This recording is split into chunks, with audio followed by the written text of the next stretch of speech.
mix, very chilled for December, and very good build up to the vibe of the New Year's Eve.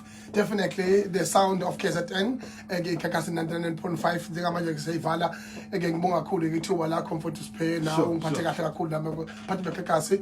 Mina ke ngizomlanda ngomculo uNtobaza mtapolaka zamqoma ngoba simthanda ivuma vumane mvule kone semele ngabonga usho bhamu ivumile umthatho bulaleni so zamngezwe mfana ugadla kusaminto kuyakwazela ukuvika usithela phezulu lokonyana ukuyobuya kuze emhlabeni ofika phansi kusebenziswambiti sikwazi umnatalo kwele kamthanya kwele zinana ngezengeze kolaka picture nephumbe siqiwini ngaphambi kwempethu nami ngigoqo impethu umntaka baba kodwa siyazi ukuthi kube kuningi kwaba kuhle kwaba kubi kulonyaka kodwa ke ngicela ukukhalisana nento engajwayelekile kade yenzeka mfowethu esimangaliso la kube khona nama plane crash ke are more than 6 emazweni ahlukahlukene kakhulukazi Asia was most affected.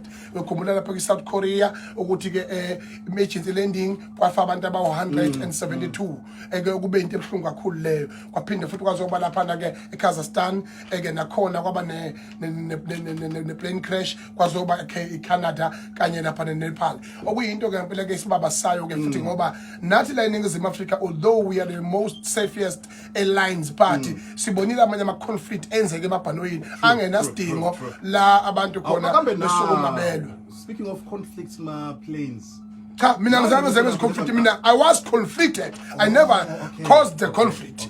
I was conflicted while I was praying in the King Shaka International Airport. The recent incident esanda kwenzeka kasisi ngaze qathakiwe with Nana, you saw that one? Yes. Don't you think that one was influenced by your actions? No, it was never influenced by my action. I'm not a drunker who get on a plane and do nonsense. No, man, we love you, man. Thank you so much. I hope that we do the show next time, 2025. I'm crossing fingers. We had a good time, Mr. President. Naso, Ziyakhala, mshu.